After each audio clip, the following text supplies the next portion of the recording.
Welcome to the Game Week podcast powered by Keros, the number one solution for maximizing preparation and performance in elite sport. I'm your host, Andrew Trimble, and every episode will be taking a deep dive behind the scenes of the elite sports world as we chat with key stakeholders in high-performance environments about their stories and how they manage their game week. Ben Pegna began his career in sport as a rugby player, playing sevens for the England national team and representing Saracens in the 15s game. Since retiring as a player, Ben has coached at academy level for London Scottish and Wasps. He's been part of the England Sevens management team. Since 2014, Ben has consulted with the WRU, Argentina Rugby, the Bulls and Melbourne Rebels in Super Rugby. In amongst his sports charity work, Ben has worked as a director at Pacific Islands Player Welfare. Nowadays, Ben focuses on his role as a general manager in the corporate world, as well as coaching in school and amateur level. Ben, thanks a lot for coming on the Game Week podcast powered by Keros. It's great to have you. Let's start off very simply. Why do you do what you do? I love helping people fulfill their potential. That's my main driver, really. Yeah. So tell me about how that works in sport, or why that's different in sport. Why do you love sport? Why do you love rugby? How does that tie into what you're passionate about? Yeah, it's with rugby specifically, I love helping the individual get better. But also, as you know, having played, there's so many life lessons there as well. You know, there's so many things that we can pick up from there that are transferable skills into whatever you end up doing after rugby, or if you're an amateur player. So when I'm coaching at schoolboy level or amateur level, it's awesome when you can help an individual just get some confidence in that area that they can then transfer into another area of their life, or they learn something that they didn't think they could achieve, and they didn't think was possible, or they didn't understand before. And then through to all the teamwork and the commitment, the sacrifice, the discipline, the time management, and all those types of things that are transferable. So I love that aspect of it. Obviously, the competition element of it is amazing. The performance element, when you can help a team gel and have cohesion and get better. I like all those elements. And then I also, for a day job now, I work in the corporate world.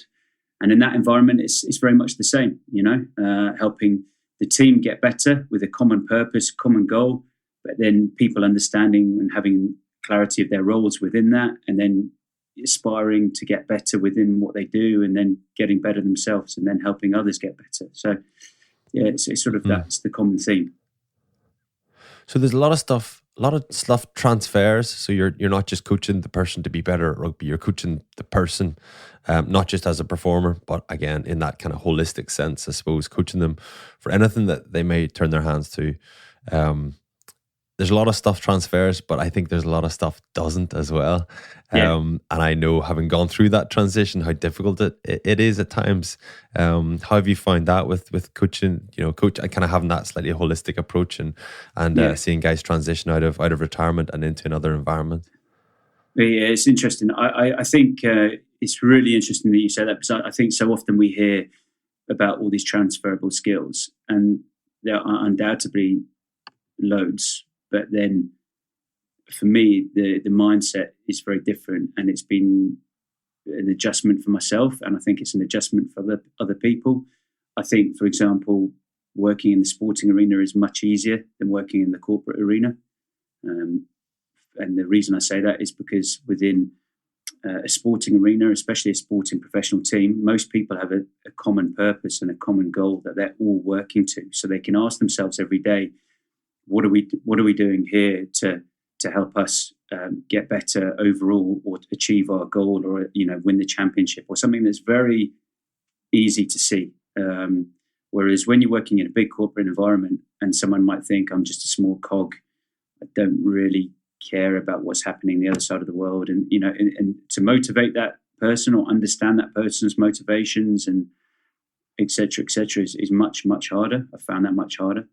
And that's interesting. I think it's so there's transferable goals and transferable skills, but I've also found stuff in business that I found easier to take into that environment, learning how to deal with people and defuse situations, etc. Transferable to the sporting world as well. Yeah, we are all the same. Ultimately, it's the same stuff makes us tick, but just on the surface of it, we seem like there's little things that we kind of find more important, or we've got this routine that works for us, or there's different cultures and emphasis here, there, and everywhere. And people follow trends, but generally, there's quite a spectrum of mindsets. Getting back into the sport, into the rugby here, Ben. Yeah. And you've had loads of exposure to lots of different setups. You know, England Sevens, Saracens, Wasps, London Scottish, coaching, playing, like lots of different types of exposure. And how do you find, like, what do people all have in common, and how different and varied is it as well? And there's obviously no kind of perfect formula, or there's no right answer. So what's your kind of reflection on that and the different types of approach that you experienced? Yeah, it's a really interesting one, because I'm sure with your roles, you've seen lots of different environments, and I bet if I asked you, have you ever been into a gym in a facility of any sporting team, in football or rugby or whatever sport, that says something like, don't bother trying hard, we're not going to do very well, or anything negative on the walls? You know, they've every single team that you've been involved with, or that you've been in the building for, they will have some sort of slogan. And every team in the Premiership will have one of those in the gym. They'll have those mantras on the wall, won't they? Those quotes, or some sort of testimony from somebody, you know. But then why does some of them transfer into success, or why are some of those teams successful and some aren't? Because they all say, we're going to control the processes, we're going to do this, we're going to do that. And I guess the ones that I've seen, the common theme is that those things are revisited or become central to everything that happens every day. And so they're behaviors that are lived out that become habitual, as opposed to maybe a pre-season meeting where I go in as the coach and I've got a fixed idea of what I actually want to get out of the meeting, but it's player-led, you know. And it's never fully player-led, is it? And I'm thinking, okay, well, actually, I want this and this and this to be the outcome. And and then lo and behold, I direct the conversation that way, or maybe I don't, but maybe we get there because I know the players in that room. But actually, everybody hasn't really bought in. We come up with something, it's written up, it goes on, you know, as officially as our goals that we set at the beginning of the season. It goes up on a wall, goes up on multiple walls, goes up around the building, and then it's never lived out daily. You know, and if you put a few guys under pressure and you say, what was that quote? Can you quote that quote back to us, or can you remember what our principles were, or what we said we were going to do better? And they go, oh, that was a long time ago. And it's just jargon that they don't relate to, or didn't resonate with them, or then they didn't take ownership of, or whatever. So I guess the teams that I've seen around the world, and it's very, very few, isn't it? I mean, there's loads of elements to this, because you have to have lots of elements. You have to have genuine, authentic leadership and vulnerability and integrity and all these different things that everybody talks about. But then you have to, in my experience, you have to have that common purpose that's revisited every day. Yeah. And I suppose there's the season long kind of the consistent vision of where you're looking to go. And then, you know, teams are getting very into, okay, but what about the here and now? What about this week? What's the unique theme for this week? And I know O'Gara's kind of reflected about this quite a bit publicly, about his time in Crusaders and bringing in a weekly theme. I know Charles Piatow, when he arrived at Ulster, he said, you know, we need something to hold on to, a hook. Declan Kidney was always very good at that, just finding a way, a narrative, a story for this week. So it's about having that big vision and then kind of the weekly one, Ben. Yeah, 100%, because you've got to have that. Otherwise, it's a very long season, and not many people can just keep going endlessly without having to, you know, recalibrate and reset and have that, you know, the short-term goals to give them some quick wins, or give them a short-term win to feel, you know, boost confidence and give you something to drive you and motivate you that week. The theming thing is really interesting, because I think that also comes to, you know, there's a lot to do with the visualization and how people can visualize things, and then it becomes reality. Then they take ownership, and then it becomes something that's real, as opposed to something that's just out there that, you know, we're striving to, but I can't really relate to it. Yeah, gotcha. Perfect. I've actually on that one. I mean, it's interesting. I found some stuff, you know, to do with in coaching. I saw a guy a couple of years ago, and he was coaching quarterbacks in the US, and he just basically had lots of things that they would go through, and then he would just relate the cues, the coaching cues. He'd narrow them down to 1 or 2 words, and so when he said that, so the word he eventually got down to, was GPS. So when he said GPS to a specific quarterback that he was coaching, that meant that this quarterback had to be in this position where his chin was on his chest, he was looking downfield, so that he had opened up his gaze of vision. His arm was already back, ready to throw, and his weight was on his front foot. But he worked with those things individually at first, and then progressed and put them together, so that just the one word automatically meant that the player could visualize GPS. That meant, okay, I'm ready, and I'm in my throwing position. My field of gaze, is opened up, and I've sort of integrated stuff like that. But it's amazing how the visualization can actually help you, and the theming is obviously part of that. Yeah, that's really interesting, because everybody thinks about the outcome there, and the outcome is, wow, you got this incredible trigger. It's a powerful trigger. It just puts this visualization, this picture into the quarterback's head, and then it's a lot easier to implement. But there's a lot of stuff that they have to do. No one sees what goes on behind the scenes. How many times did that have to be stressed and brought up again? And where the reality of that is, where there's some guys in the team are going, this guy's like a broken record. We've just heard this over and over.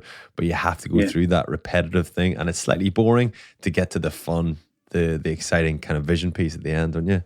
Yeah, 100%. I saw it really work well with some of the back rows that I was working with, or I've worked with in the past, and I narrowed it down, did the same process, but I narrowed it down to them.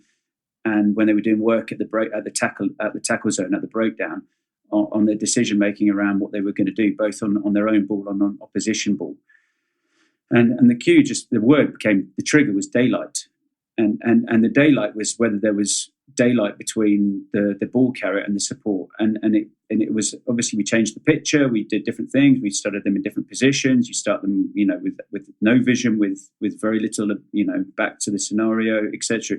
But then you would just, the daylight, so daylight, that became the cue, and then so that they could then react accordingly. And then we built and progressed the layers, obviously with numbers and variables, and made it, more traffic, etc. But there's loads of stuff you can do around that, which is pretty cool. It's powerful. It's a powerful tool. Just thinking about, Ben, obviously you've had a lot of exposure. You've done a lot of work with the Pacific Island teams, and obviously that's been very, very successful. But they play rugby a unique way, and it's a way that it just gets people on side. Pacific Islanders have a skill set and an ability to do something that a lot of Irish people can't do, and I think that brings neutrals on side. So it's exciting to see them part of that Super Rugby competition next year. What do they have to do? How do they tap into? I actually don't think it'll be that difficult, Ben, but I would love to hear your thoughts on that. How do they tap into something about what's unique to them, or what themes would be suitable for them? Yeah, I think you just got to. I think most people who are authentic and they stay true to themselves. I think when we pretend to be, in any walk of life, you know this better than I do. I think, having been a successful player, but if you try and be something that you're not, or play a way that you can't, then you're not being true to yourself. You probably won't enjoy it, but you also won't become the best version of yourself. And for you to be the best version of yourself, there's no point, trying to do perform outside your skill set. And I think very much they have to just be themselves. I don't think if they get carried away with, they have to have some practicality, but if they get caught up, and I don't think they will, but if they get caught up in exit strategy and all this type of stuff, that's not, if it's on, it's on, whether it's whether they're on their own try line, or if it's 5-on-3 and they're in their own 22, which now with the 50-22 rule, that could be that's often the case, especially off set piece, with the wings and the back three almost playing like 3 fullbacks. Then if it's on, have a go. So I think they just got to be themselves, and they know that better than I do. But the culture's unique. It's amazing. So I'm excited about how they'll get on. It's mad how as soon as you mention exit strategies, everybody just rolls their eyes and just goes, "Oh, here we go." Here's another box kick. Well, it's just the jargon as well, isn't it? It is. It's yeah, exactly. I don't know how, because I've co-commentating a lot of games, and I talk about exit strategies a lot because I like that structure. I think there's something quite appealing about having that structure and finding a way to, you're actually breaking a team down, not necessarily in exit strategies, but in a game plan, a phase play, a five phase strike play that you're playing a long game, you're catching someone out, you're actually beating the defense on the Tuesday or the Monday early in the week. You're putting these things in place, and that must be so satisfying for coaches to be able to do that. And then the alternative is to say, right, lads, we are all very talented. Let's go out. Let's not overthink this. Let's just perform. I think, Pacific Island teams, like they no doubt they'll have the latter easily, but there has to be a bit of boring. You have to be a little bit boring, be pragmatic if you're going to be successful in this game, Ben. The practicality of it. Yeah, and it's interesting, isn't it? Because a bit of knowledge, if you're aware of all that backstory and the preparation that's gone into breaking down the defence, I guess it's more interesting. It's a bit like when I first started reading about the Tour de France, and you understand the peloton a bit more, and you understand how these domestiques are working and all the different roles, and then suddenly you appreciate it a lot more, don't you? And it's a bit like that with that rugby. But I think from a general point of view, I think rugby's got to be very careful, because without everybody understanding all of the stuff that goes into it, if we're not careful, we'll lose a lot of the audience, because it does become quite attritional, but without everybody understanding. And there's this sort of chess game going on, but with these amazing athletes, and the pragmatic element will definitely come into it with the Super Rugby teams. Obviously, they've got some the coaches, it would depend on that coaching structure. I think, is it Aaron Major? Is he one of the coaches for one of the teams? So that he's an experienced guy, and he's obviously been a decent All Black and things like that. So he'll have that practical head, as well as being able to hopefully embrace and empower those players to let them do what they're good at. Yeah, exactly. It's them being themselves, Ben, to your point, originally. Obviously, the kind of big news in the last couple of weeks is the Pacific Islands teams allowed to kind of recapture some of the players who played elsewhere. How big a game changer is that for our sport, the sport that we love, getting back, for the first time, seeing competitiveness across the board? How excited are you about the next World Cup, and how excited are you about the future of rugby, I suppose? Yeah, I'm torn on it, actually, and I haven't heard anybody else necessarily say that around this. There's a huge inequality in rugby that not many people are aware of.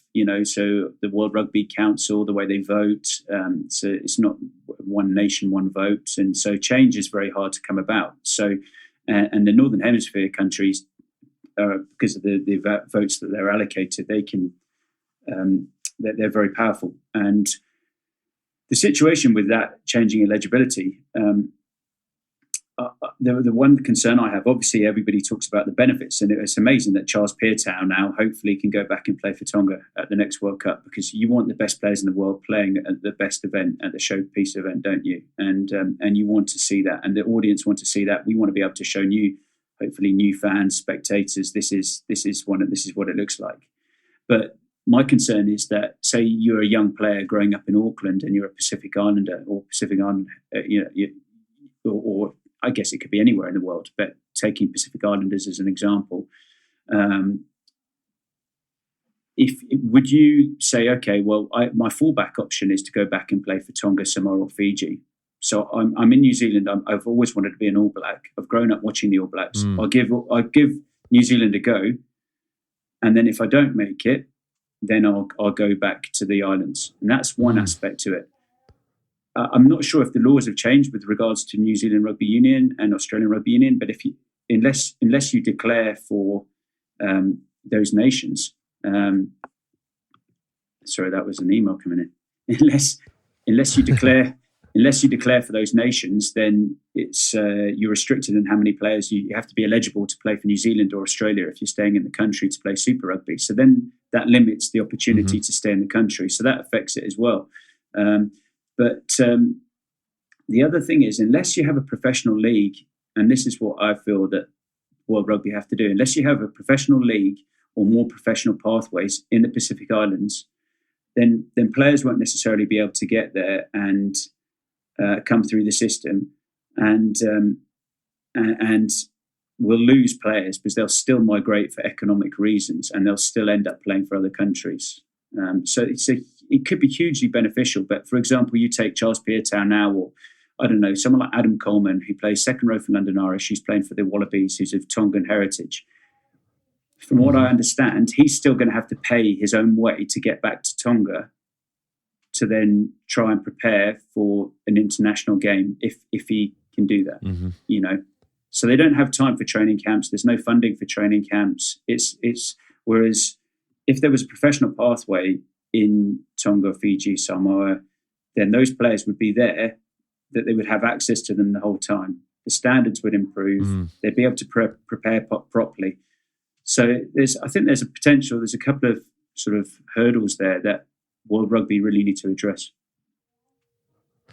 I know, because I suppose the tendency, because it's been a long time coming, and a lot of people have been pushing this for a long time.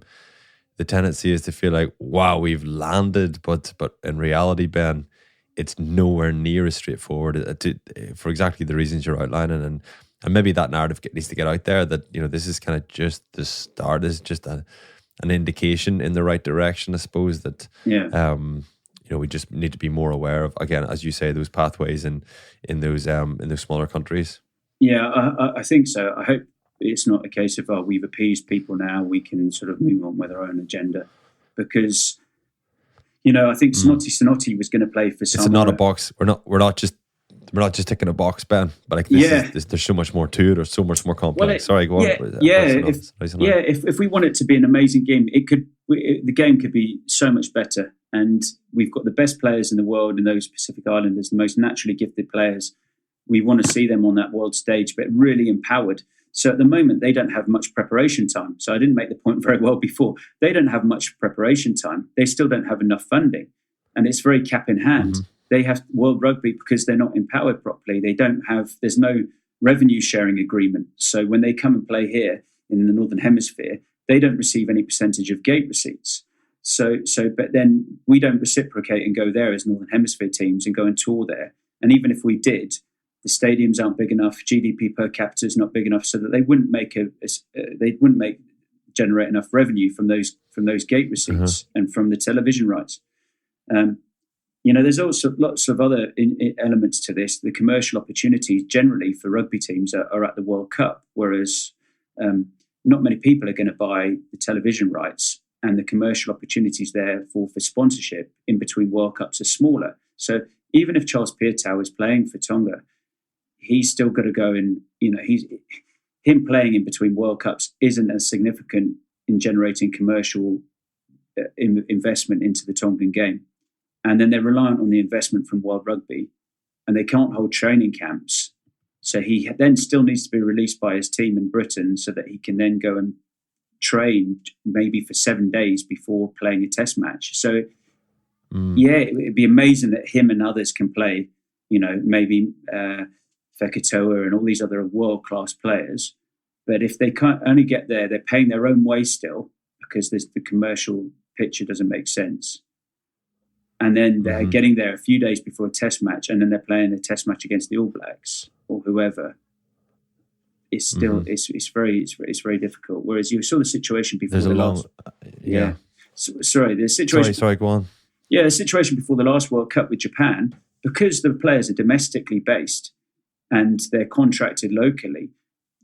I think, from my understanding, they had about 4 or 5 month camp before the World Cup, primarily just to get those guys upskilled. So you saw how good they were and how well prepared they are. For Tony Brown and Jamie Joseph got those guys for the World Cup. Since, you've seen that they haven't got access to those players, and there's been a huge drop off in Japanese international rugby. But then, you know, because the cycle, they can control those players. They've got access to them. They can have them for training camps, etc. They've got the money, the funding. They can then control, you know, they have access to those players, and you see the difference it makes. It feels like, so it feels like the potentially, it feels quite daunting, actually. It feels like, how does that stuff get fixed? You know, the rich always get richer, and how do we see, is there a mechanism in place? And, you know, I suppose, you know, if you're Tongan and you see Charles Piutau coming back and playing for Tonga, that is very, very exciting. But what what potentially is the outcome from that? Could that encourage people to hang around and support Tongan rugby, grassroots rugby, and kind of build? But that's how many years will that take for that to come to fruition or being anywhere near competitive? I don't know, Ben. It's a tough one. It's a tough one. Well, this is hopefully a step in the right direction, and I for one will be excited to see, if we could have Malachi Fekitoa and Charles Piutau playing, and a few of those other guys, maybe someone like Adam Coleman, in the second row for Tonga, and a few others. That'd be amazing. There'll be a few Tongan and Samoan and Fijian fans who wouldn't otherwise turn on to watch. I know I will be certainly a lot more interested than I would have been otherwise. But Ben, let's get into kind of the game week. Sorry, go on, Ben. Last. No, I was just gonna say. Can you imagine a back row with a Samoan back row with people like Victor Vito suddenly coming into contention, Stephen Luatua, some of these really exciting, ex All Blacks who are now can go back into to play for their heritage, their team of their family's team, basically their home team. And amazing. And Billy Vunipola going back to play for Wales as well. That's the other one. Slightly less inspirational, that one, let's say. So the big thing about the Game Week podcast is we like to talk about kind of the emphasis, I suppose, on Game Week, and what goes on in the mindset and the psychology of players. And a big thing we've come up actually that's come up a number of times in this podcast is I suppose the holistic idea around athlete performance, kind of personal performance and personal preparation. But then, a lot of people are kind of differentiating their approach and kind of looking into kind of mental, spiritual, breathing, mindfulness, visualization. I know you kind of touched on it a little bit there, but how in your experience, what have you seen from different environments? How much is that becoming more and more prevalent? Yeah, it's interesting, isn't it? I think I was so I knew we were going to talk about this to a certain degree, and obviously, and the preparation obviously comes beforehand, as you mentioned that just now with a match day on Saturday. You've done that on a Tuesday. That you've planned all of that out. You've thought, that game of chess, they're going to do this, we'll do this. That guy will play. He favours this. He steps off this foot. We're going to do this. He will expose them in this way. So everything comes backwards, doesn't it? And you work from that end goal and that end point, and you work backwards, and you reverse that reverse engineer the process. It comes down to that. Everything I find, with that preparation, if you're prepared and you've planned properly, players have clarity, and people have clarity. And when you have clarity, generally confidence increases. Nervousness falls away, concerns, anxiety, worries, and anything, and a big emphasis within that. And as you know, within sport is, I have just to worry about what I can control. I can't control that, or that. I'm going to control the controllables. And and then the leaner that we can get that, the more simple we can get that, way back, even before game week for a player or for a performing athlete. That relieves that pressure. It gives them clarity and then the confidence, and everybody's aligned. They've got that common purpose, that common goal. But then within that, I've got real clarity on my role within that. And so everything where I've seen the successful environments, whether that be in primarily football and rugby and in a couple of other environments, that's been done very, very well. And that's done in a few ways. Generally through amazing leadership from the top, with people who are authentic, genuine. Because everybody says the same thing. Everybody says the same thing, because they're not mugs, and they're clever people, and they've sold something managed upwards. They've spoken about it publicly. They've heard it a lot. They've read it in a book. They say the same thing, but then it has to be authentic, it has to be genuine. And then those people, the ones that I've seen do it really well, they plan the week very, very well. They delegate, and they really do. They empower people. They really do, because they trust people. They have emotional intelligence, which I think is probably the biggest differentiator that I've seen. And then they have all the other skills that, the technical, etc., etc. Yeah. So even just, I suppose, pulling that thread a little bit. What we do very well at Keros, and what our big emphasis is just removing any distractions, trying to improve that process of communication, scheduling, managing expectations and requirements for sessions, and really just dealing with all the stuff that potentially could distract and all the uncertainty. And it's uncertainty that I think leads to a lack of confidence. So really us dealing with that, allows the athletes to feel like they're ready to perform. And I feel like that's very, very powerful. When you multiply that by 15, 15 people just walking out onto the pitch knowing that they're going to perform, or certainly very confident that they're going to be able to deliver and what's going to be asked of them, that's very, very powerful. So what's your experience of how planning, scheduling, communicating, all that feeds into the kind of manifesting as that mindset on the pitch? Yeah, 100%. And as you know, anything that can declutter you so that when you go out there, you don't have to think, it becomes second nature. So you're not having to think about 20 different things. It's a bit like, when you were a player, you'd have been taught how to do a power clean in the gym. And there's when you break it down, there's something like 12 different parts and movement of where the ratio of weight moves and et cetera, et cetera. And then you get into this high pull, triple extension, et cetera, get your hips through. But if you think about all those things, you're not going to perform it. So the good coaches give you a tool to simplify it, and you break it down into phases and stages. And it's the same with that prep, isn't it? And it's, if you have a tool like, that gives you that simple clarity of communication, whether that be through a specific person or a specific way, day of the week, timing, and in your case, a communication tool that allows you to organize and feel confident, relaxed, so that you're not getting inundated with messages on different forums. And it gives you that decluttering, I think, is very, very important and powerful. And then you can just worry about your job and control the controllables, like we spoke about before. It's interesting. I think when I I didn't do loads of work with him, but having been in the environment with Sean Edwards for me is a guy who is he makes it very simple, and sometimes people can underestimate. They say, "Oh, look at this drill; it's very simple. Look at this." There's very few variables, but it's something, as you said, very powerful when you get 15 people all doing something aligned. There's no clutter, there's no external worries, concerns. It's just, my job is this is how I do it. This is very simple. I just go from here to here. I don't have to worry about anything else. And it's very similar to what you're talking about. It's part of that simplification that allows you to just get on and do what you've got to do. Yeah, I think Razzie Erasmus would have had a similar approach by the sounds of things, chatting to Munster guys, where maybe by contrast to the Schmidt approach, which would have been very, very detailed, and maybe there's a happy middle ground there somewhere. But I know the contrast of the two is really interesting, where Razzie would have turned around and said, listen, if I ask somebody to do 10 things, he's probably going to do none of them, or 2 or 3 of them badly. But if I ask them to do 2 or 3 things, make it really, really straightforward, I know what I'm going to get. And it's very clear what those things are when he's coaching South Africa. Be unbelievably physical and kick the ball a lot. So that seems to kind of characterize their approach anyway.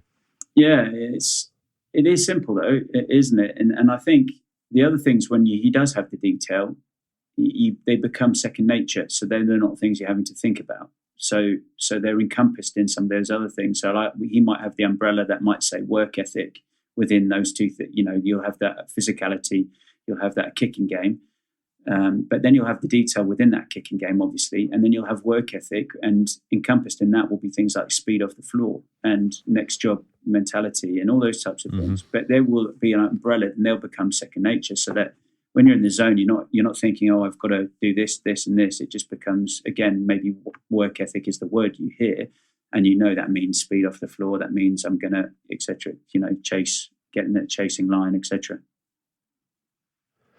So this, this kind of plays in again a little bit to that kind of that mindset on game day, and how simplistic I suppose they are, and different types of athletes can cope with levels of simplicity, and again a lot of this can how you understand what makes you perform in sport. Then maybe understanding what makes you perform after sport and whatever that career is, and that transition. leadership is a big theme, Ben, that you've kind of touched on a few times. I know you've done a good bit of research into leadership. Leadership for me is potentially one of those buzz themes: leadership, teamwork, work ethic. You know, that those are the big kind of rocks that do transfer very well. How do you see leadership? How important is it in terms of transferring into the afterlife? We would have called it when we were playing, because it was out of our consciousness. How do you see leadership transferring into retirement? Yeah, it's interesting, because I've been fortunate enough to do a tiny bit of work in football as well, and when I think of the people that I've seen and worked or been in environments with across the sports, some of them are there are some common themes. I was lucky enough to be at Chelsea during Mourinho's first stint. And I was on a trip with him away, him and Essien and a few other guys. We were in Ghana in 2007. And at the time I was still playing rugby, although it was coming to the end. And I'd broken my thumb and I was in a cast. And it was bothering me, but it was okay. It was my right hand, so I was only able to use my left hand. And I was coordinating. I was in charge of this trip, so I was coordinating everything. I was, and Jose and the guys, we were outside at this function, and they'd all gone to sit down in this restaurant. And his table was around the corner, and I'd made sure everybody had eaten first and gone up. And it was this, when you go up, it was a place where you had the buffet. So, you have the metal lids, and you have to take the lid off, and then you normally serve yourself. But I only had the one hand. And Jose and all the other delegates from Ghana had gone to sit down about 5 minutes before. And I thought, okay, everybody's sorted. I'm going to have something to eat now. So I'll quickly, do this, but obviously trying to do stuff with one hand. And I started doing it. I took the first lid off, the first tin, put it down. Then I got my plate. Then I got there, put my plate down. Then I go to get the spoon, to then serve myself some rice. And I sent somebody over my left shoulder, and I eventually I look around, and it's Jose, and he's got come up from around the other side of the table. He's seen me, and he's not done trying to make a big scene or anything, but he said, "Oh, can I serve your food for you?" And I was like, "Oh no, I'm fine," as I was struggling with one hand, battling away. But it was really interesting for me. And then after that, I was like, it was this humility that not everybody sees, and but it was genuine. It wasn't for an audience. There was no audience, and I wasn't important in the big scheme of things. So it wasn't, and that really made a big impression on me. Yeah, and I've heard of other stories of other people similar, and I've come across a couple of people who are similar in rugby, but not loads, to be honest with you, who have that same authenticity and genuine humility. And then when I started scratching the surface, you'd find out with Jose, you'd go to Goodison Park and he'd be on first name terms with the tea lady there and stuff like this. Nobody sees this stuff, And so it was, now if you think about how he then got 11 players on the field, he could do all the tactical stuff, the technical stuff with his team. And he had a brilliant way of doing that with the tactical periodization model. And he was a very, very good coach. But when you think about how he, the first day he arrived at Stamford Bridge, in the very first press conference, he was asked, "Are you going to sign X, Y, and Z from these teams and from Portugal and he said, "No, why would I do that? I've already got the best central midfielder in the world here. I've got the best central defender here." And he made the guys. If you can make people feel like they're 8'8" and can do anything, invincible, it's an amazingly powerful thing. And so when I saw that, and as an example of leadership, that's a tool. That's a very high standard to live up to. And obviously, you can comment on some of the things he's done in other environments, or he's done since, or he's done publicly. But all I can speak of is how I found him. And I've had I don't know what he's like now, but I think he's evolved as a person and as a coach, and he's probably more guarded in some ways. But that was genuine, and I think that's been a good example for me in one area of what leadership should look like, and that human element.